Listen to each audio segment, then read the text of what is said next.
लाग्नुपर्छ यस्तो चेपा नि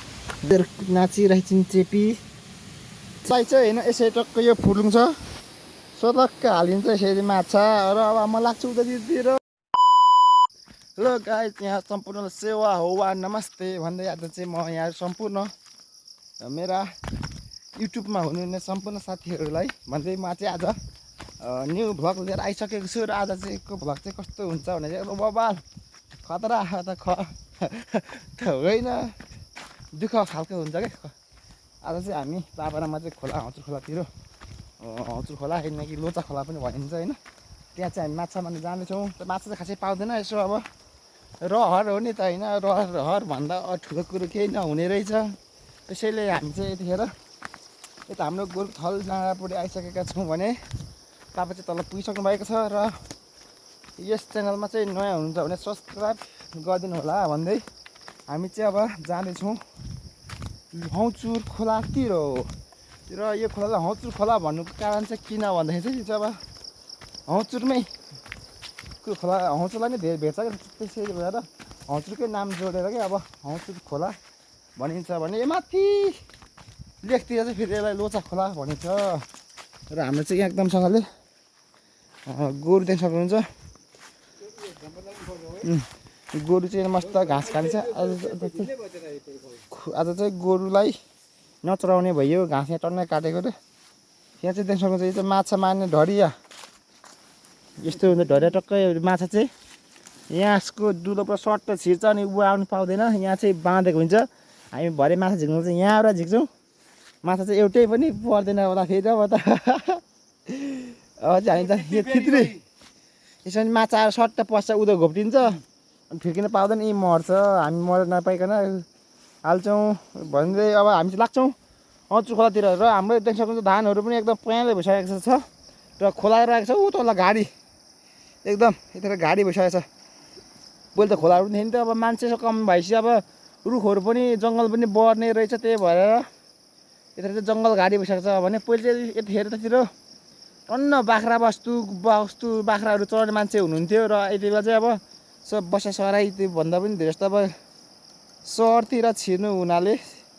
गाउँघरतिर चाहिँ यतिखेर मान्छे पातलो कम भएर गाउँतिर यतातिर जङ्गलतिर पनि मान्छे कम हुनुहुन्छ ल यतिखेर चाहिँ हामी एकदमसँगले खोलाको एकदम नजिकै आइसकेका छौँ भने खोला चाहिँ यी तलतिर रहेछ देख्न सक्छौँ यो रुखले के खोलै हो कि होइन जस्तो देखिन्छ क्या होइन जस्तो हुन्छ यसो खोलाको आवाज सुन्दा चाहिँ हो खोला हो भने हुन्छ भन्ने जस्तो हुन्छ कि होइन खोला यो अब गोरा 7 मिनटपछि हामी चाहिँ माथि त्यो फ्राक्किलो भएको त्यो सानो चुमुकको भर्सा तलतिरबाट चाहिँ फिर्काउँछौँ हामी यो पारीको पानी चाहिँ वारिपट्टि लाउनेछौँ र हामी चाहिँ यतिखेर हाम्रो खरबनमा आइसकेको छौँ यहाँ यस्तो छ बाटो पनि किचड खालको लड्यो भने तल पुगिन्छ यता अस्ति उता घाँस काटेर सब लग्यो हामीले र यता अमला हात्तीबारहरू छ र हामी लाग्यो खोलातिर यतिखेर चाहिँ हामी खोला आइपुग्न आँट्यौँ भने यहाँ हाम्रो पापा चाहिँ सेउला काट्दै हुन्छ अब दली थुन्नको लागि चाहिँ पानी अब थुन्नुपर्छ नि त सेउलाले यस्तो यो धुर्सुलको चाहिँ एकदम खतरा दली थुनिन्छ र हामीले धुर्सुल काट्दैछौँ र हामी फिर्काउने दली पनि यही हो आइसकेको छ यो पारीको पानी यता वारिपट्टि लाउनेछौँ हामी अब फाइनल गाइस हामी चाहिँ खोला आइसकेका छौँ भने अब हाम्रो काम भनेको चाहिँ यो पानी जुन यताको यो यो यो भङ्गाल यताको झरेको पानी चाहिँ हामीले अब यहाँबाट सट्ट यता हाल्नेछौँ मैले योभन्दा अगाडि पनि 4-5 महिना अगाडि एउटा भिडियो हालेको थिएँ यहाँ माछा मार्न आएको एउटा हिले यत्रो हिले मारेर गइदिउँ भने फेरि यसबाट कतिवटा माछा मारिन्छ अब हेर्नु होला अन्तिमसम्म भिडियो र थाहा पाउनुहुन्छ कस्तो माछा मऱ्यो भनेर र अब हामी चाहिँ टक्कसँग दोवाल यतातिर फिर्काउने प्रयास गर्नेछौँ है त साथीहरू भिडियो चाहिँ अन्तिमसम्म हेरिदिनु होला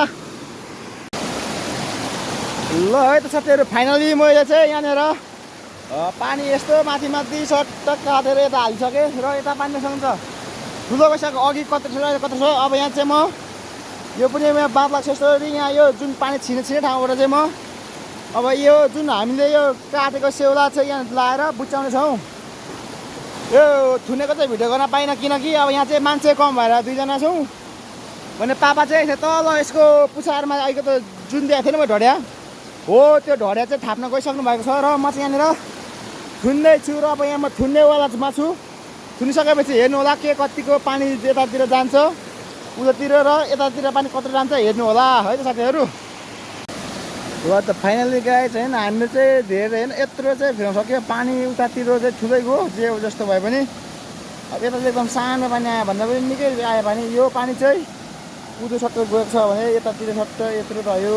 यतातिर चाहिँ पानी यत्रो रह्यो तलदेखि माछा कुद्दैछ यार। माछा रहेछ कि रहेछ कस्तो छ यहाँ छ माछा एउटा कुद्दैछ। पछि त म त्यहाँ देखाउने छु तपाईँहरूलाई।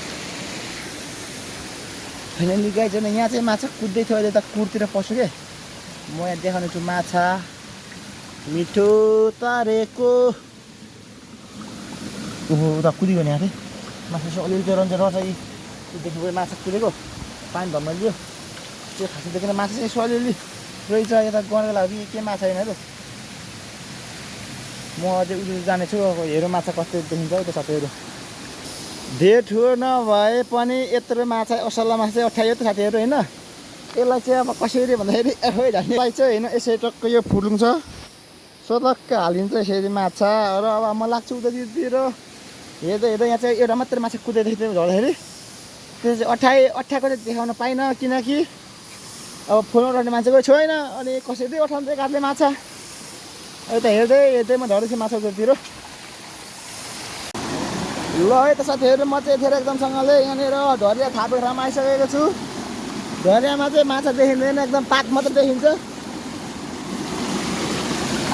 ओहो हलिँदो रहेछ भन्दाखेरि मको दुलम बुझो पसेको छ माछा भने चाहिँ छैन। त्यही एउटा घ्यास दुःखै हुन्छ दुःखै हुन्छ। अब चाहिँ हामी यसो हेर्दै हेर्दै माथि पुग्छौँ घर जानेछौँ। एउटा माछा पक्रिँदै मैले अघि माथि होइन यो माछा पनि अब म यिनीहरू हालिदिनेछु भित्र। यहाँ अब माछा देखेन कि माछा ल है त साथीहरू यहाँबाट चाहिँ हामी फेरि अर्को दली छेकेका छौँ। पापाले छेक्नु भएछ म चाहिँ ऊतिर माछा मार्नु गएको थिएँ। माछा साछा एउटै मरेन एउटा अघि सुरुमा र त्यही हो।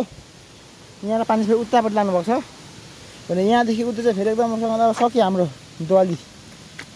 पानी छैन त्यतिर खासै यसो चेपा पो भेटिन्छ थालेछ। अब त माछा खाएको छैन दुःख नगरौँ पापा भनेको हिँड्न केटा भए पनि नभए पनि भन्नु भएर आएको।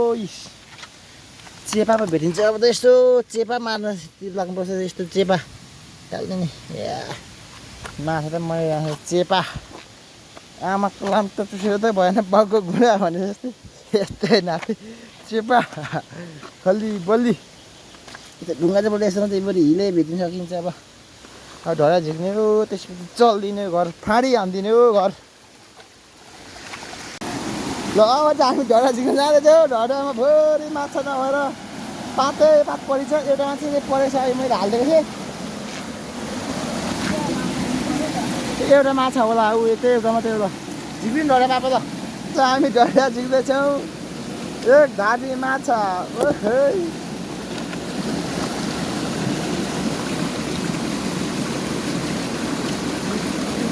कतिवटा पर्छ माछा घाँसै घाँस पातेमा त भन्छ क्या।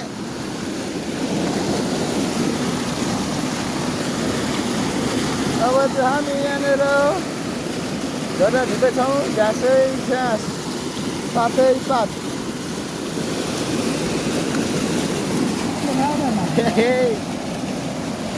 घाँसै घाँस मात्रै पर्छ माछा छैन। ए रही मैले हालेको चाहिँ छ। अब हामी चाहिँ जानेछौँ घरतिर। फाइनली हामीले माछा खुवाउँदैछौँ।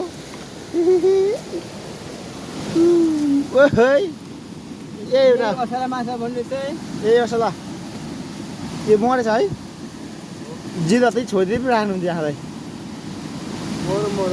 मऱ्यो त नि। मैले मर्दो हो भनेर फेरि बाँचाउँ भनेर चेपा एउटा तिनवटा माछा आजको काम हाम्रो यसो मनोरञ्जन। अब लाग्यो घरतिर। अब चाहिँ हामी माछा नभेटेर चेपा पक्र्दैछौँ को भने जस्तै भइगयो। चेपा पनि हराउँदैछ यत्रो यहाँ चेपा छ यी हराउँछ गाँठे एउटा चेपा इरेपे यसलाई म ढुङ्गामाथि राख्छु चेपेलाई एउटा चेपा दुईटा चेपा भागिसाले दुईटा चेपा यतापट्टि नाच्दैछन् चेपा तीनटा चेपा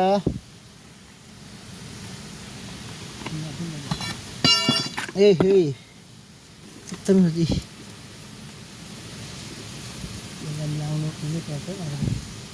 चारवटा चेपा यता कुनातिर बसेको चेपा दुईटा छ यहाँनिर पाँचवटा चेपा यताबी हे दुईटा चेपा छ यहाँनिर गडेला जस्तै बसेको छ त्यसमा चाहिँ माल बताइयो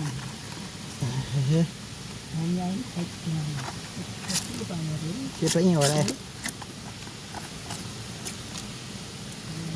गडुला माछा पो भेट्यो यस्तो